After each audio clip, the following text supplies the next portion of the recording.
তৃণমূল আর দুর্নীতি যেন সমার্থক শব্দ। সেই তালিকায় যোগ হলো প্রাক্তন মন্ত্রী ও সঙ্গীত শিল্পী ইন্দ্রনীল সেনের নাম। ইউনেস্কোর নাম হারিয়ে শারদোৎসবে ব্যবসা, বেআইনিভাবেই ইউনেস্কোর নাম ও লোগো ব্যবহার করে প্রি পুজোর টিকিট বিক্রি। প্রাক্তন মন্ত্রী ও সঙ্গীত শিল্পী ইন্দ্রনীল সেন ও তার স্ত্রী মধুছন্দা সেন সহ মোট 5 জনের বিরুদ্ধে অভিযোগ দায়ের করা হয়েছে বউবাজার থানায়।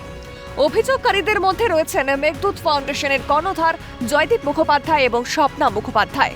আমাদের কাছে প্রচুর ভিডিও আছে যেখানে মানুষ যার কাছে টিকিট নেই, বয়স্ক বাবাকে নিয়ে হুইল চেয়ার নিয়ে গেছে, সেইখানে ঢুকতে দেয়নি।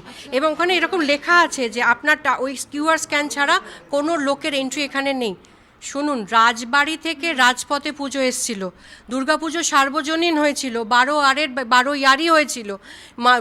আমাদের নেতাজি সুভাষ বোস বার্মা জেলে যখন বন্দী ছিলেন, অনশনে বসেছিলেন যে ওনাকে ব্রিটিশ সরকারের কাছে বলেছিলেন আমাকে দুর্গাপুজো করতে দিতে হবে। কলকাতার বহু দুর্গাপুজো আছে যাদেরকে সামনে রেখে স্বদেশী আন্দোলনের সময় স্বদেশীরা কার্যকলাপ করেছে। আমাদের রুটে দুর্গাপুজো, আমাদের অস্তিত্বে দুর্গাপুজো রয়েছে। তুমি সেইখানে দুর্গাপুজো নিয়ে মাফিয়াজম করতে পারো না। তুমি ক্লাস ডিসক্রিমিনেট করে দিচ্ছ। 4,000 টাকা টিকিট কে কাটবে? সবাই কাটতে পারবে? তুমি গরিব বড় লোক ভাগ করে দিচ্ছ কেন? আমরা কি বলছি? মানবতার উৎসব, তুমি তো মানবতার গলা টিপে মারছো। এইটার একটা প্রপার এবং ট্যুরিজম এবং কালচার থেকে কি টাকা এদের সাপোর্ট করা হয়েছে directly indirectly a proper investigation is required.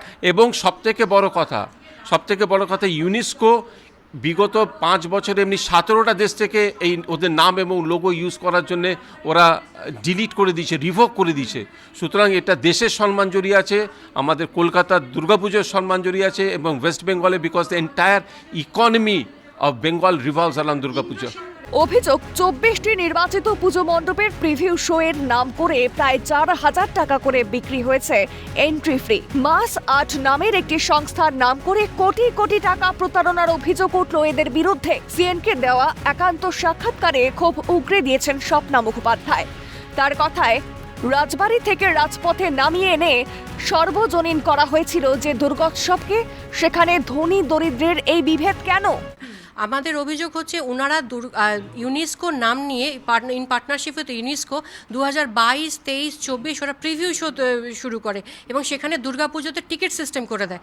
এবং ওই টিকিট সিস্টেম যারা টিকিট কাটবে তারাই দুর্গাপুজোর ওই কদিন ঢুকতে পারবে। আমার আপনার মতো যাদের কাছে টিকিট নেই তারা ঢুকতে পারবে না। এবার বিশ্বের দরবারে মুখ পুরল রাজ্যের। ইতিমধ্যেই রাজ্যের মুখ্যমন্ত্রী শুভেন্দু অধিকারী ও বিজেপি রাজ্য সভাপতি শ্রমিক ভট্টাচার্য সহ প্রশাসনের বিভিন্ন দফতরে অভিযোগ জানানো হয়েছে। রাজ্যের এবং কেন্দ্রীয় এজেন্সি দিয়ে তদন্তের দাবি জানিয়েছেন মুখোপাধ্যায় দম্পতি। অভিযোগ উঠছে ওই পুজো প্যান্ডেলগুলোতে ইউনেস্কো অনুমোদিত বলে দাবি করা হলেও আখেরে সবটাই ভুয়ো বলে জানানো হয়েছে ইউনেস্কোর তরফে। আমি চাই, আমি সব পুরো কর্তৃপক্ষকে জানানো হয়েছে, সিএমকে জানানো হয়েছে, ওনার চিফ সেক্রেটারিকে জানানো হয়েছে, আমাদের রাজ্য সভাপতি শ্রমিক ভট্টাচার্যকে, সবাইকে আমরা ইনফর্ম করেছি, আমাদের এখানকার যিনি বিধায়ক স্বপন দাশগুপ্ত, সবাইকে জানানো হয়েছে। এটার ইমিডিয়েট ইনভেস্টিগেশন দরকার। থানায় গিয়েছিলেন গত?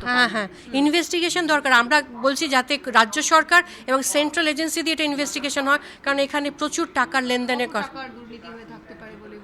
মানে আমি তো বিয়ন্ড ইমাজিনেশন, মানে 1000 কোটির কাছে বা উপরে, আমি মানে ঠিক বলতে পারবো না অঙ্কটা, জানেন তো। আমরা ওরমভাবে মানে ওরা বিভিন্ন এর মাধ্যমে টাকাগুলো কালেক্ট করেছে, সাধারণ মানুষের টাকা উঠিয়েছে। তো আমরা বইতে পড়ি কি ইউনাইটেড নেশন রাষ্ট্রসংঘ, তার নাম নিয়ে প্রতারণা, তো এটা আমাদের মুখ পুরলো নাকি? এটা কি আমাদের লজ্জার ব্যাপার না? ইউনেস্কোর কোনো প্রতিনিধি?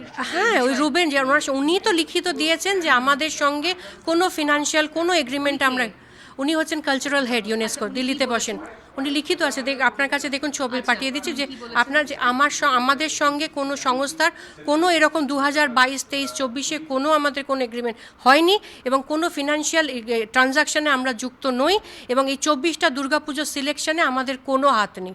একদম ক্লিয়ার লেখা রয়েছে। দায়ের করা অভিযোগ ও নথি খতিয়ে দেখা হচ্ছে কলকাতা পুলিশের তরফে। অন্যদিকে সমস্ত অভিযোগ ভিত্তিহীন বলে দাবি করে আইনি পদক্ষেপের হুঁশিয়ারি প্রাক্তন মন্ত্রী ইন্দ্রনীল সেনের। আমি মাসারের সঙ্গে যুক্ত, ঠিক আছে, সম্পূর্ণ একটা 100% মিথ্যে অভিযোগ এবং এটা অভিযোগ, কিন্তু সব চ্যানেলে দেখানো হচ্ছে এটা এফআইআর। অভিযোগ এবং এফআইআর এর মধ্যে আকাশ পাতাল তফাৎ। আমি আপনাদের অনুরোধ করবো, আপনারা অভিযোগ দেখান, এফআইআর দেখাচ্ছেন, এটা কিন্তু দর্শকরা বিভ্রান্ত হচ্ছে। ঠিক আছে, আমারও তো একটা পরিবার প্রত্যেকে রয়েছে, তারাও কিন্তু বিভ্রান্ত হচ্ছে। নাম্বার 2, মাস হাটের সঙ্গে আমার 1% কোনো যোগাযোগ নেই।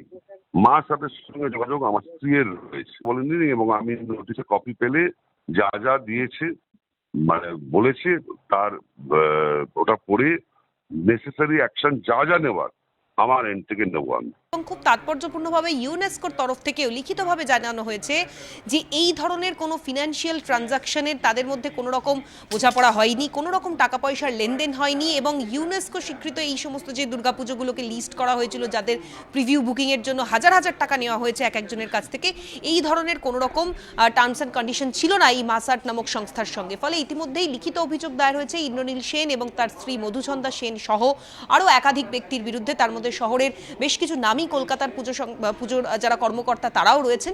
ফলে গোটা বিষয় ইতিমধ্যেই খতিয়ে দেখা হচ্ছে বউবাজার থানার পুলিশের তরফ থেকে। বাংলার দুর্গাপুজো পেয়েছে ইউনেস্কোর সম্মান, সর্বজনীন থেকে হয়ে উঠেছে বিশ্বজনীন। এটা এমন একটা উৎসব যা জাতি ধর্ম ধনী দরিদ্র সবকিছুর ঊর্ধ্বে। সেখানে শুধুমাত্র টাকার জন্য বাংলায় সম্মানকে ধুলোয় মেশাতেও বাঁধল না। এখন তদন্তে কি উঠে আসে সেটাই দেখা। ক্যামেরায় দেবাঞ্জন মণ্ডলের সঙ্গে অভিরূপা সাহার রিপোর্ট, কালকাটা নিউজ।